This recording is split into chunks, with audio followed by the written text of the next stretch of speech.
He was the 45th President of the United States. Today, Donald Trump stands accused of being the first and only American president to seek the overturning of an election, an obstruction of the peaceful transition of power.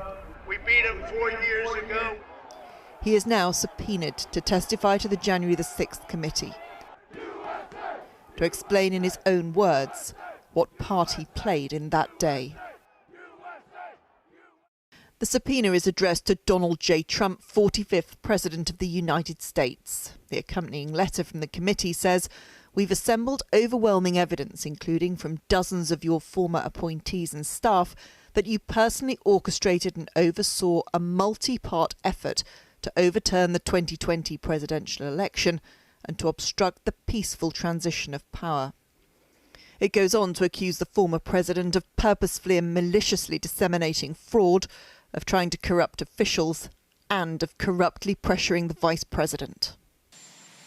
Mr. Trump himself has suggested he might be willing to speak to the committee, but appearance or non-appearance risk further legal jeopardy. Appearing, he could incriminate himself. Not appearing risks further sanction. His former chief strategist felt the force of such penalty this morning.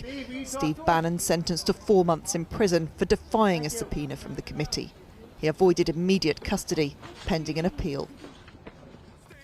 Jailing a strategist and seeking to jail a former president are very different things, but the January the 6th committee are determined to try, or appear to try, to hold all those involved to account, irrespective of power or status. Jailing a strategist for failing to comply with a subpoena is one thing. It will be quite something else to do the same with a former president.